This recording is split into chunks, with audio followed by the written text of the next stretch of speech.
You are trapped in the dark cellar of your home. Beside you is the murdered body of your wife. And above at the front door are your friends looking for you, tracking you down, cutting off your escape.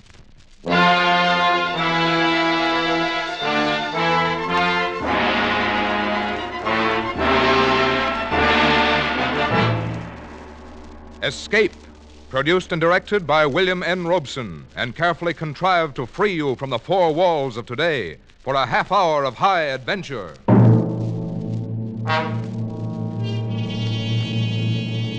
Tonight we escape to a university town in England and a household where hate holds sway as we listen to John Collier's famous story, Back for Christmas.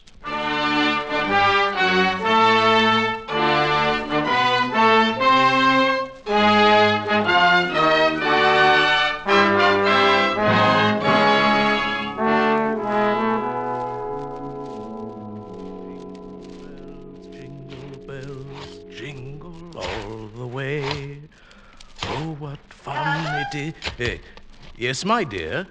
What on earth are you doing down here in the cellar? Why, just a little digging. And why, may I ask, have you chosen this day of all days to dig up the cellar floor? Why, I thought as the weather has been so damp, this would be an excellent time to plant my devil's garden. Devil's garden? Whatever nonsense is that? Oh, that's my little joke about it.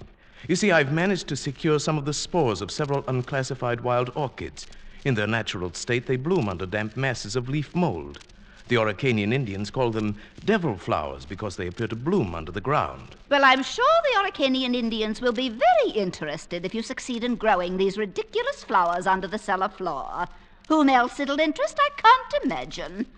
What's that terrible smell? Why, that's the leaf mold, my dear. Chemically identical with the earth blanket they grow under in the wild state. I really should line the pit with concrete so as to prevent seepage from this foreign soil. But I don't suppose there'll be time for it now. There certainly will not be time for it. Do you realize that we're sailing for America a week from today, and you've made no arrangements whatever? Unless you call digging a hole in the cellar making arrangements. I certainly don't.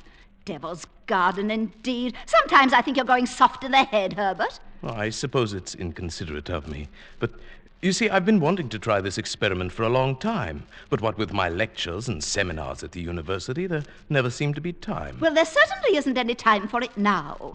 I suppose you've forgotten I made an appointment for you at the barber's this afternoon? Oh, must I shave off my beard, Hermione? Now, we've been all through that. Of course you must. They don't wear beards in America.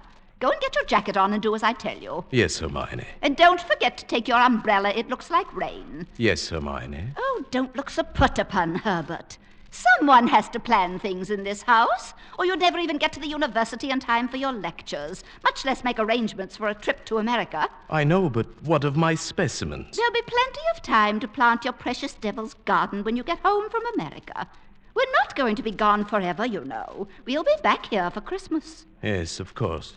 Back for Christmas. I'd forgotten. Well, try to remember it. And if you can't do that, just do as I tell you. I've been making the plans in this house for 20 years. And if there's any digging to be done, I'll manage that as well. You understand, Herbert? Yes, Hermione. Good. You have just 20 minutes to clean this mess up down here and keep your appointment at the barber's. And when you finish there, I want you to come straight home. Why, I wanted to stop at Miss Markham's and pick up some books I ordered. Well, all right. But don't loiter there the whole afternoon, browsing over those old books the way you usually do. Now hurry and clear up this rubbish. Get rid of that smelly stuff. And no more digging, mind you. Yes, Hermione.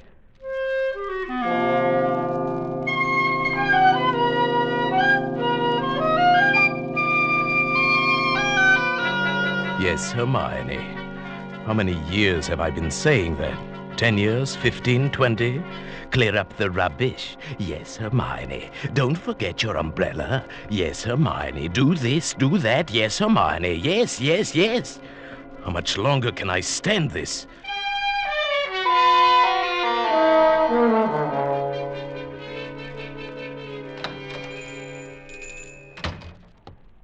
Good evening, sir. Good evening, Miss Markham. Why, Why, it's Professor Carpenter, isn't it? You didn't recognize me. Oh, you look ever so much younger without the beard. 20 years at least. 20 years. Oh, you'll be glad to know those books you ordered have finally arrived. Books?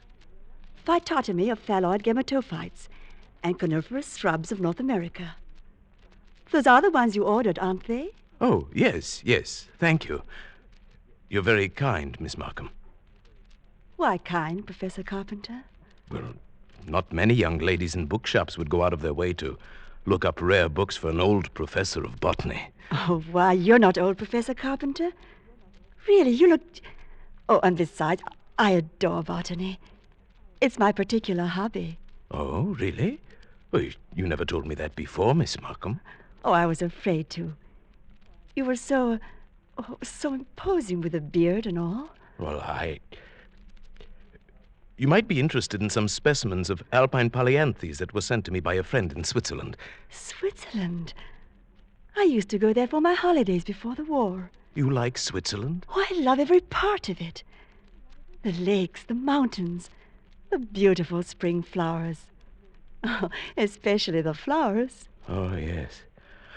It seems we have quite a lot in common, Miss Markham. I'm sorry we haven't talked before. Oh, I am, too. It is all the fault of the beard, I suppose. Miss Markham, forgive me if this sounds foolish, but I feel that shaving off my beard is the most important thing I've done for 20 years. Oh, it is. I'm sure it is. I'm ashamed that I've been so distant with you all the time. Oh, there were times when I almost spoke up. Times when you came in here, tired after a day with your students at the university. Oh, you seemed so alone. The way I'm alone in the world. I'd like to have asked you to stay a while and talk with me. But some way or other, I wound up giving you your change and letting you go on your way. You say you're all alone in the world?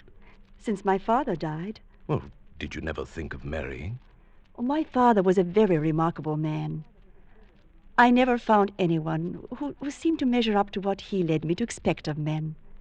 And then the war came. Miss Markham, It's been so long since anyone called me by my first name.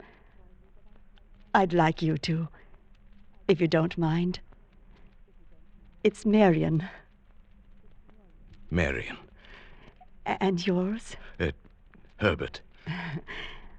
How long have you been alone, Herbert? Alone? Oh, I knew you were a widower, of course, the first time I saw you. A widower? Oh, I can always tell. There's a certain sadness in a man's eyes.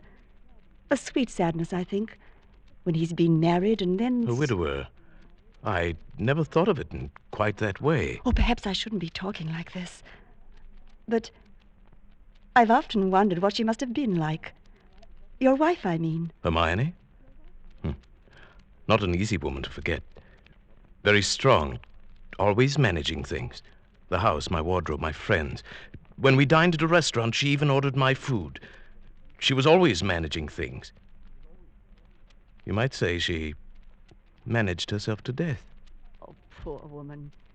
She must have loved you very much. But she needn't have put herself out so. It's plain to see you don't need things managed for you. You need companionship, I think. Someone sympathetic with your work. But the last thing on earth you need is a manager. How well you put it. The last thing on earth.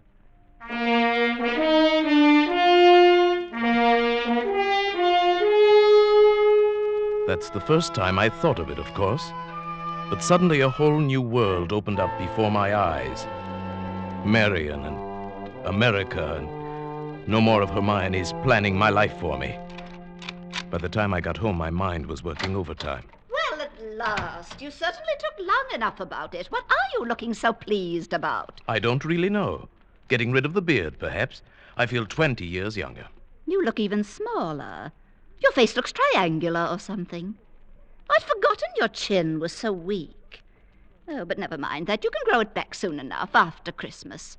Where are you going? Down to the cellar. I just bought this electric lantern, and I thought I'd put it away down there. Now, whatever possessed you to buy a thing like that? I don't know. I'd rather like this lantern. Might come in handy. Who knows? Now, Herbert, don't start digging down there again. I've 100 things to do putting the house in order before we leave. I want you to carry these boxes upstairs for me. Yes, Hermione. And if you're going down to the cellar, take this along and stuff it into the furnace. But this is my old bathrobe. I may need it. Oh, nonsense. I've bought you a new one. Get rid of it. And don't start puttering down there with that devil's garden or whatever you call it. I'm through digging, my dear. I think the pit is quite deep enough now for my devil's garden.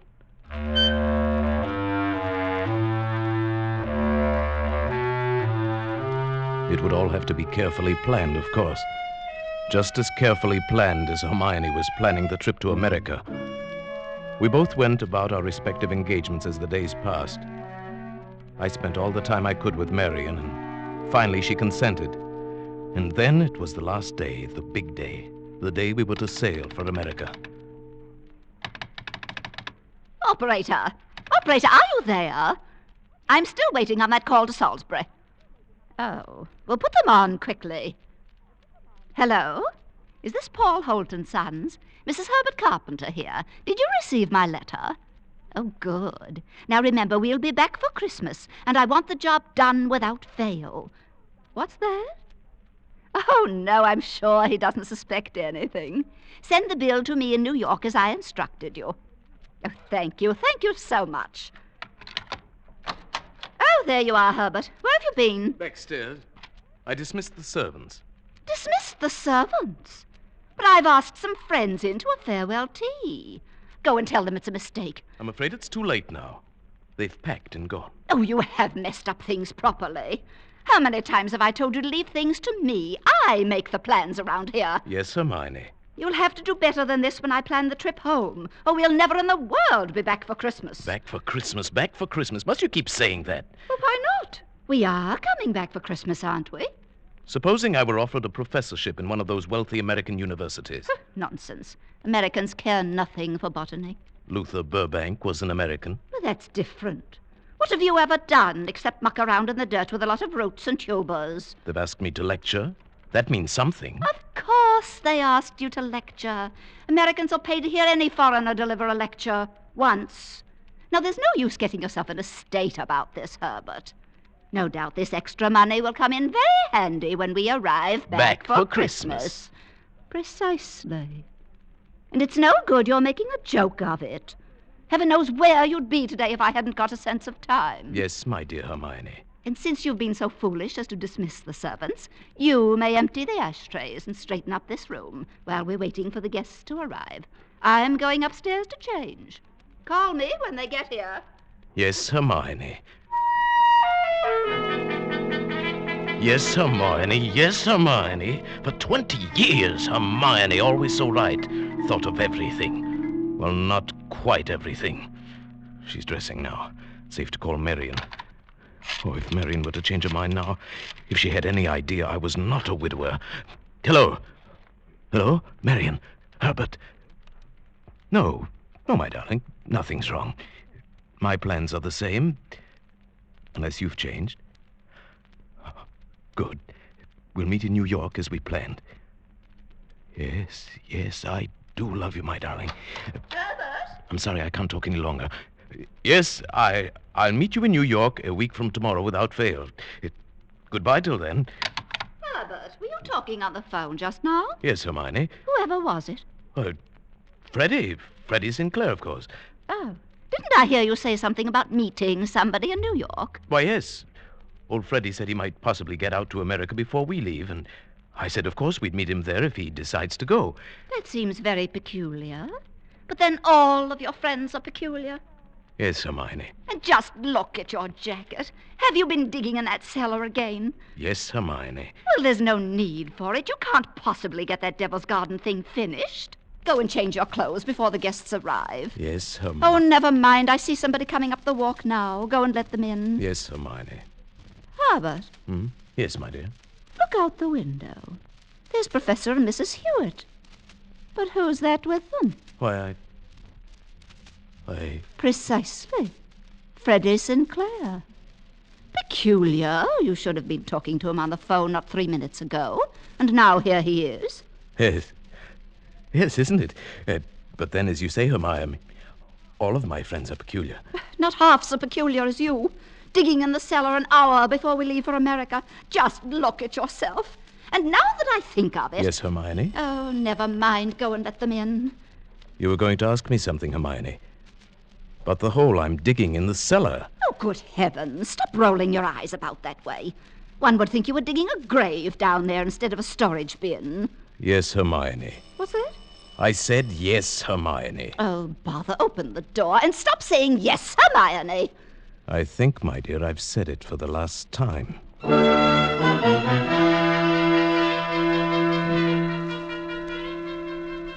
Back for Christmas. Hermione was so positive we would be back for Christmas. That last afternoon, pouring tea for a few friends who had come in to say last-minute farewells, she kept reiterating... Oh, I promise you, Mrs. Hewitt. Remember, we absolutely must have you with us for Christmas. Oh, we'll be back. It's not absolutely certain, of course. Herbert, what do you mean it's not certain? Of course it's certain. After all, Herbert, old boy, you've contracted to lecture for only 3 months. Quite right, but then, of course, anything may happen. Oh, Herbert adores being unpredictable. Now, what other man would dig a great hole in the cellar on the very day he was leaving for America? A hole in the cellar? Yes. He's going to put some unclassified wild orchids down there. A devil's garden, if you please. Sounds mysterious. That's Herbert, though he's really quite simple once you find out what he's up to. Now, take that telephone call he put through to you a few moments before you arrived, Freddie. To me? Yes. Herbert wanted to surprise me about your plan to meet us in New York next month. That's why he called, of course, to ask you not to mention it. But, my dear Hermione, Herbert couldn't possibly have telephoned me within the past hour. I've been walking in the park since 3.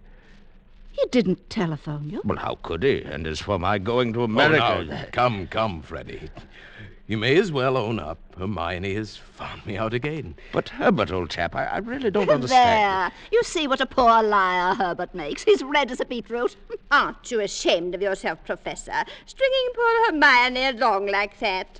And as for you, Freddie, I'm furious you said nothing to us about going to America. But look here, old girl, I've been trying to tell everyone that I have Oh, stuff and nonsense. The game's gone on long enough. Perhaps Herbert's merely planning a surprise for me. Yes, let's leave it at that, my dear. Well, we must start getting ready. It was marvelous of you to come in to say goodbye. And don't worry about Herbert's little jokes. I will bring him back for Christmas. You may rely on it.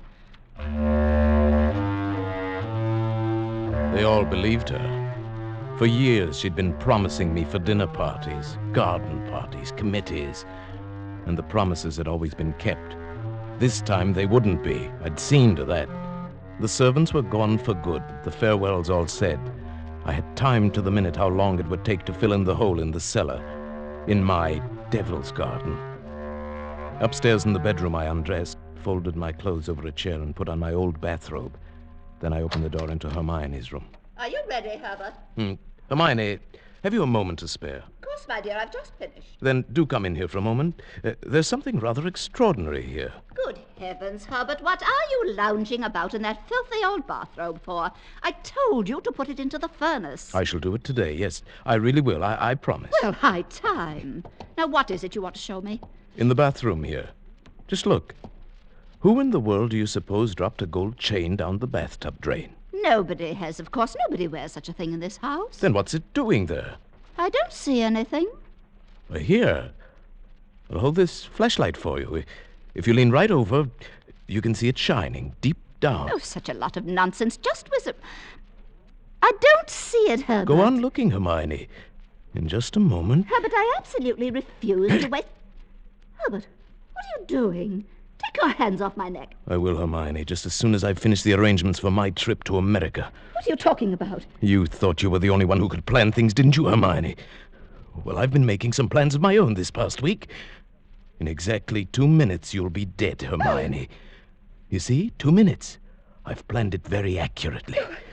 You'll never get away with it. Let me go. I thought you'd say that, but I will get away with it. You won't mind the smell of the leaf mold down in the cellar when I take you there today. Yes, that's where you're going, Hermione. Into my devil's garden that annoyed you so much. Oh, The soil is full of clay. It won't settle too much. In a month or so, it won't even look as if it had been dug up. My friends, they all expect me back for Christmas. If they don't hear from me, they'll wonder. And if I don't come back, they'll start asking questions. Oh, no, they won't. Because you'll write them letters, Hermione, on the typewriter, as you always do. They'll be signed H in that neat, cryptic way you always sign your notes to your friends. Let me up. No. It won't work, Herbert. You never were any good at planning things. Oh, but I've changed, my dear. I've learned from watching you all these years. The lecture people in America, they'll expect you to be traveling with your wife. I will be traveling with my wife, but her name will not be Hermione. Fortunately, they'd never met you. I'll write a few letters home for you, then fewer and fewer. Write letters signed with my own name, always expecting to get back, but never quite able to. Keep the house 1 year, and then another and another. They'll get used to it. I might even come back alone in a year or two and clear it up properly. Say you died in America. Nobody will ever suspect you're lying under the floor of the cellar in this very house. Oh, but it won't work, I tell you. That pit you dug in the cellar, I can assure you, my dear Hermione, it will serve its purpose well. Sorry, my dear. I've got to get this done on schedule. You have just 5 seconds to say your prayers. Herbert, you must listen. The cellar. Don't do it, Herbert. Herbert! Oh. Hey! Hey!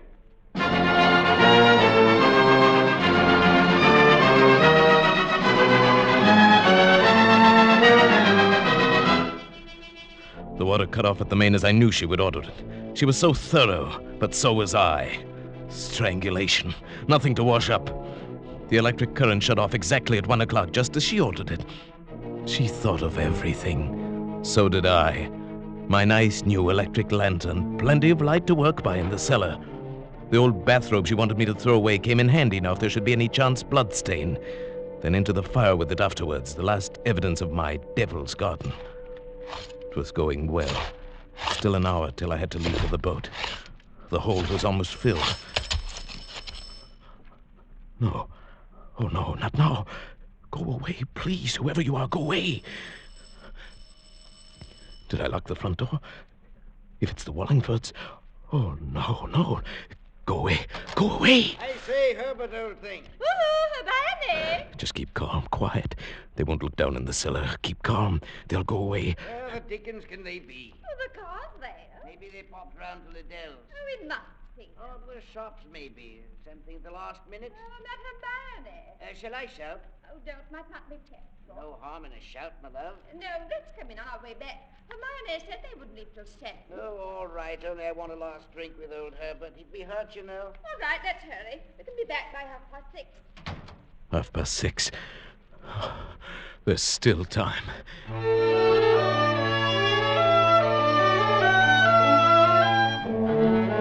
After that, it was easy. Put the finishing touches on the Devil's Garden, dress fast, get out of the house before 6:30, take the boat trade to Southampton and board the ship for America. All according to plan. Hermione's plan.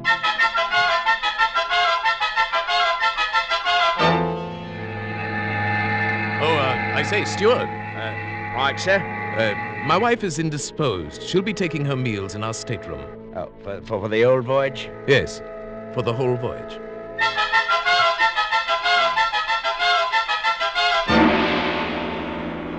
Well, I trust your wife is feeling better this morning, Professor Carpenter. Yes, a little. Not yet well enough to leave her cabin. Oh, I'm sorry. Oh, by the way, here's a copy of the radiogram you sent for your wife last evening. Oh? Oh, thank you. I'll just check it over. I say, look here. What is it? Did the typist make a mistake? No. No, nothing important. She can correct it later.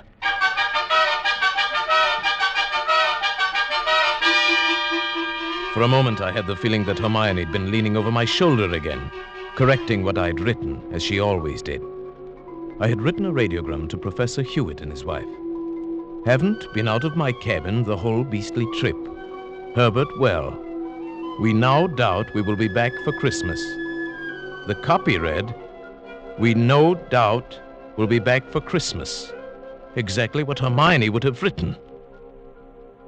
The rest of the voyage was uneventful, and Marian and I met in New York and were married just as we'd planned.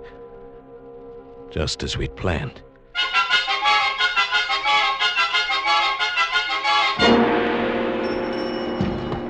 Professor and Mrs. Carpenter, we have reservations, I believe. Oh, yes, we've been expecting you, sir. Boy, take Professor and Mrs. Carpenter's luggage up to their suite. You know, Mrs. Carpenter, you're quite a surprise.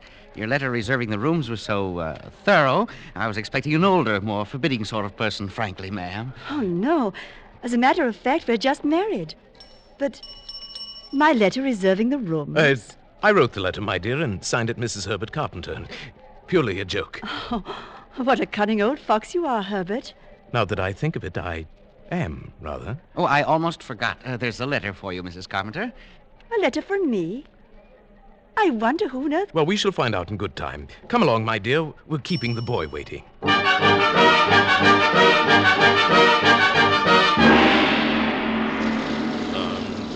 Dum-dum, ba-rum-pum-pum, ba-dum, rum-pum-pum, ba-rum-pum. Nothing like a cold, brisk shower to put a man to rights. Herbert, this letter... Oh, yes, the letter. Dry my hair, will you, dear? It seems to be a bill of some sort. From a building contract in Salisbury. Oh, bother. Dry your own hair. Oh, thank you, my sweet. Let's see this bill or whatever it is. It's very puzzling. Herbert. Hmm? You were a widower, weren't you? I mean, Hermione isn't still alive. I can assure you she is not. Let's have that letter. Dear madam, this is to acknowledge your order, together with the key... Together with the keys to your house in Launceston Place.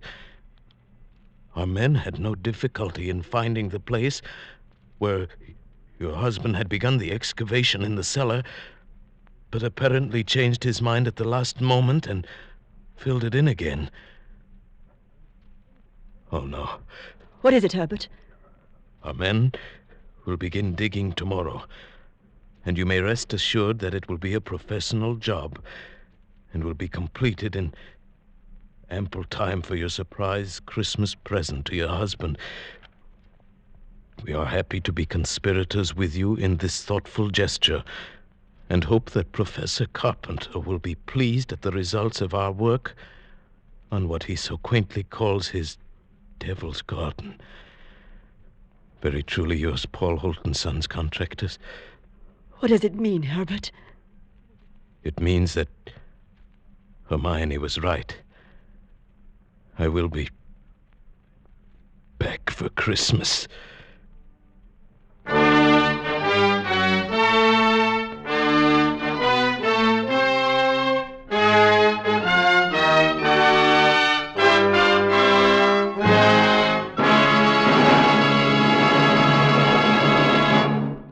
Escape is produced and directed by William N. Robeson, and tonight brought you Back for Christmas by John Collier. Adapted for radio by Robert Tallman, with Paul Frees as Herbert, Eleanor Audley as Hermione, and Marta Metrovich as Marion. Music is conceived and conducted by Cy Fuhrer. Next week... You were lost in a London fog, exhausted and frantic, unsure if the figures looming around you are real or creatures of your fear. And behind you, pursuing you, intent on killing you, lurks a murderer from whom you must escape.